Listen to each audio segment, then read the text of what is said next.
اچھا، پھر اس نے کہا کہ مجھے جو اللہ تعالیٰ نے کرامات دی ہیں اور فضائل دیے ہیں، مجھے اللہ سے امید ہے کہ امام مہدی کو بھی اس کا کچھ حصہ نصیب ہو جائے گا. وہ کہتا ہے امام مہدی نے میرے سامنے شاہی کوئی نہیں. وہ کہتا ہے میں اللہ سے امید کرتا ہوں کہ جو آخری مجدد آئے گا نا، ظاہر ہے وہ بات ٹھیک کر رہے ہیں اپنے کانٹیکسٹ میں، امام مہدی تو 100 سال کے مجدد ہوں گے نا، یہ تو 1000 سال کا ہے، تو 10واں ہی صحیح لگے گا نا امام مہدی نو. اور ہمارے کراچی کے جو بھولے بھالے مفتی صاحب ہیں طارق مسعود صاحب حفظہ اللہ تعالیٰ، وہ بڑے فخر سے بتا رہے ہیں کہ ہمارے بزرگ جو ہیں مجدد صاحب ہیں. جی مجدد صاحب لو سامو. پھر اسی نے اپنے مکتوبات میں لکھا ہے کہ ہمارے بزرگوں نے کشف کے ذریعے دیکھا ہے کہ جب قرب قیامت میں عیسیٰ ابن مریم اتریں گے تو فقہ حنفی کے مطابق عمل کریں گے. پھر اس کو کہ یار لوگ تو پھر ہمیں کرٹیسائز کریں گے کہ تم نے ایک پیغمبر کو ایک امتی کے انڈر دے دیا ہے.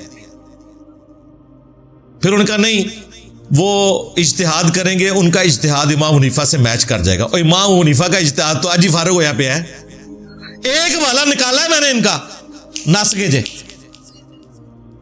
ہم کہتے تھے ابو حنیفہ کی کوئی کتاب دکھاؤ رحمہ اللہ تعالی، یہ کہتے تھے ہے نا الفقہ الاکبر. کتاب کیا پڑی ہے اتنی سی، 20-25 صفحوں کی کتاب ہے الفقہ الاکبر. فقہ اصغر ہوتی ہے جو فروعی معاملات ہیں، اور فقہ اکبر جو ہے وہ کہتے ہیں عقیدے کو. الفقہ الاکبر کا مطلب یہ نہیں کہ کوئی فقہ کی کتاب ہے، مراد یہ کہ اس میں عقیدے بیان ہوئے ہیں، عقیدوں کی کتاب اتنی سی پڑیا. اس کے پہلے صفحے میں لکھا ہوا ہے کہ رسول اللہ کے والدین حالت کفر میں دنیا سے گئے، نعوذ باللہ نعوذ باللہ. اس پر ترا یہ کہ ان کے ملا علی قاری نے المتوفا 1014 ہجری باقاعدہ اس عقیدے کا دفاع کیا. جب لوگوں نے اعتراض کیا کہ حضور کے ماں باپ کو تم لوگ کافر کہہ رہے ہو، اس نے دفاع کیا. ایک انہوں نے کتاب لبی سی.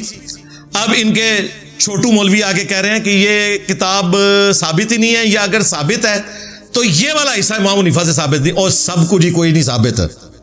ایک وہ سیدھے طریقے نال مشکل نہ تو کتاب لاب کے دیتی سی کہ اہل حدیثاں نے متھے مارو کہ لو ساڈے امام دی کتاب.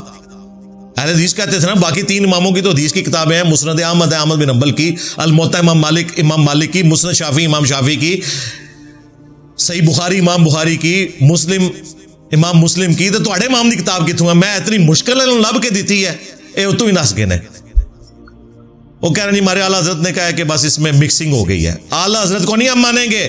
اعلیٰ حضرت کے ابے نے، روحانی ابے ملا علی قاری نے دفاع کیا ہوا ہے الفقہ الاکبر کا. اعلیٰ حضرت تو شاہی کوئی نہیں ملا علی قاری کے مقابلے پہ. لو سامو دیکھو ان کو ان کی گمشدہ چیزیں بھی میں دریافت کر کے دے رہا ہوں. میں کتنے عرصے سے ان کو کہہ رہا تھا کہ بابا لبو جڑا اڑتا ہوئے، بابا لبو جڑا اڑتا ہوئے، کدے ایتھے نسدے سے کدے وہ بھی لب لے جے. میں پیر ظہیر الحسن المعروف بگوڑے شاہ، ہاں اس نے خود کہہ کہ میں منار پاکستان سے اڑ کے بتاؤں گا. سٹو انہوں، ہاں میں بابا لب لیا جے. پہلے میں کہنا تھا نا میں بابے مار دیتے، ایک کا زندہ جے میں لب لیا جے. وہ بگوڑے شاہ جے انہیں آپ کہہ کہ میں اڑ سکنا وا منار پاکستان تم انہوں تھلے سٹو. تو یہ کہہ رہے تھے بابے آج کل بھی ہیں، وہ اللہ کے حکم سے پردے میں ہے. میں پردہ چاک کر دیتا ہے، بندہ کٹ لیا جے انہوں زبردستی لیا جاؤ منار پاکستان تو سٹو انہوں.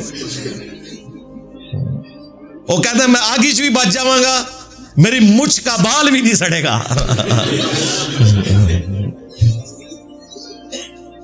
تو بندہ میں لب لیا جائے ان سٹنا تہاڈی ذمہ داری جائے. دیکھو میں نے بریلویوں کتنے مسئلے حل کیے ہیں. امام حنیفہ کی کتاب ڈھونڈ دی، بابا ڈھونڈ دیا. یہ ساری خدمات اللہ کے فضل سے اسی پلیٹ فارم سے ہو رہی ہیں، اللہ کے فضل سے. تو شیخ احمد سنندی نے عیسیٰ ابن مریم علیہ السلام کے اوپر جھوٹ باندھا اور کہا کہ وہ فقہ حنفی کے مطابق عمل کریں گے. ولیعوذ باللہ تعالی. فقہ حنفی تو اڑی ہونی ختم ہوگی. اصل میں جس زمانے میں شیخ احمد سنندی کہہ رہا تھا اس نے تو 4 مسئلے دیکھے ہوئے تھے.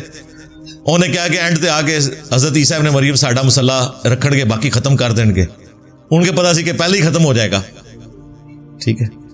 اور اس سے خطرناک بات جو کی ہے شیخ احمد سنندی نے، کانوں سے دھواں نکالنے والی، اس نے کہا کہ بالفرض اگر اس امت میں کوئی نبی ہوتا تو وہ فقہ حنفی سے ہوتا. ہاں اگر اس امت میں کوئی پیغمبر ہوتا تو وہ فقہ حنفی سے ہوتا. ویسے مجدد صاحب زندہ ہوتے نا تو میں ازراہ تفنن کہتا کہ حضرت صاحب تہاڈی ایک گل صحیح نکلی جے, ایک آیا جے اس امتی دجال غلام احمد قادیانی اور فقہ حنفی کے مطابق یہ عمل کرتا ہے. ہائے ہائے, حنفی بریلوی, حنفی دیوبندی, حنفی قادیانی.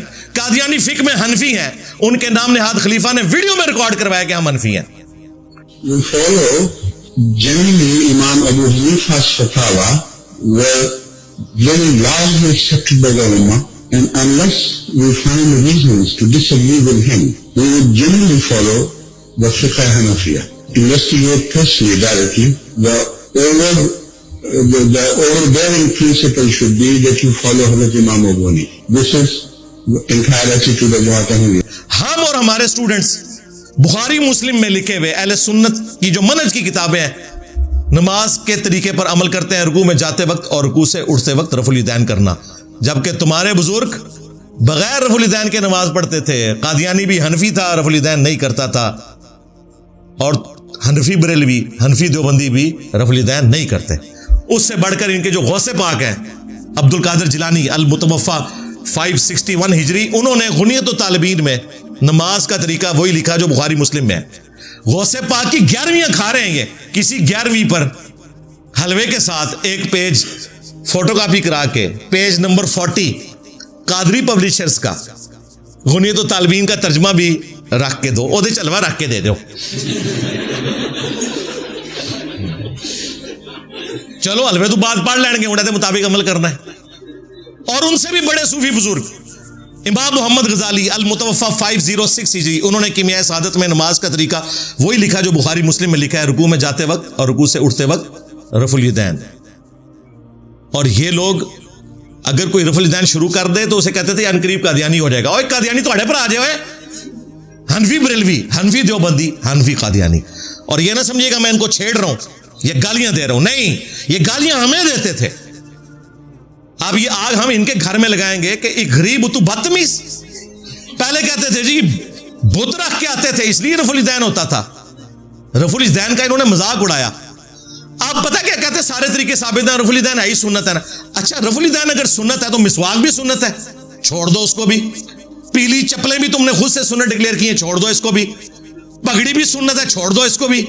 حالانکہ یہ سنتیں وہ نہیں ہیں کہ جن کے چھوڑنے کے اوپر کوئی گناہ ہو. اس کو نبی اسلام نے خود ہی ریلیکس کر دیا ہے. لیکن جو نماز کا طریقہ ہے یہ وہ سنت ہے جس کو جان بوجھ کر اگر کوئی بدلے گا تو وہ لعنت کا مستحق ہوگا. جو جامعہ ترمذی میں حدیث ہے سنت چھوڑنے والے پر لعنت. اس سنت سے مراد مسواک نہیں ہے, یہ ذہن میں رکھیے گا. پگڑی نہیں ہے, اس سے مراد وہ سنت طریقہ ہے جو نبی الاسلام نے سکھایا. تو رفع الیدین فرض نماز کے اندر جب آپ کرتے ہیں تو وہ سنت طریقے کے طور پر ہوتا ہے, وہ جسٹ ایک سنت کے طور پر نہیں ہوتا جس طرح مسواک ہے. رسول اللہ کا طریقہ آپ نہیں بدل سکتے. نفرت ہے تو اسی کے ساتھ ہے. باقی چھوٹی چھوٹی سنتوں جو خود سے بدعتیں سنتیں ڈکلیئر کی ہوئی ہیں ان پہ بھی عمل کرتے ہیں. یہاں پہ بھی دیکھیں آپ, انہوں نے مسواک کے لیے علیحدہ خانہ بنوایا ہوتا ہے. رفع الیدین دی واری آندی ہے تو اپنے پیرانے پیر کے ہی منکر ہو جاتے ہیں. انہیں جی وہ تو حنبلی تھے, انہوں نے کہیں نہیں لکھا میں حنبلی ہوں. انہوں نے تو غنیت الطالبین میں لکھا ہے کہ میں اہل حدیث اہل سنت فرقے کو حق پہ سمجھتا ہوں. انہوں نے تو اہل حدیث لکھا ہوا ہے, لو سامو. اور اس سے بڑھ کر انہوں نے حنفیوں کو کہا یہ جہنمی فرقہ ہے. ہاں کہتے نہیں وہ اس زمانے کے حنفی تھے, ان کو کہا تھا. پھر انہیں پتا ہے انہوں نے کیسے رینٹ لکھتے ہیں, ہو سکتا ہے یہ کتاب میں تبدیلی ہوگی ہو, اے بھی لکھا جائے تھلے آشیے بھی نا کہ ہو سکتا ہے غوث پاک کی کتاب تبدیل ہو گئی ہے. بس کتاب بھی تبدیل ہوگی, غوث پاک دا تو ابھی بھی میں مار دیتا. ٹھیک ہے, سب کچھ ہی ختم ہو گیا.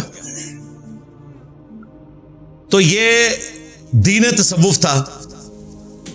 تو میرے بھائی امید ہے کہ آپ کو یہ ویڈیو پسند آئی ہوگی اور بات سمجھ میں آئی ہوگی. اور پہلے والے ویڈیو کے بارے میں آپ کیا کہتے ہیں کامنٹ کر کے ضرور بتائیں. ملتے ہیں اسی طرح نیکسٹ ویڈیو میں انشاءاللہ. السلام علیکم ورحمۃ اللہ وبرکاتہ.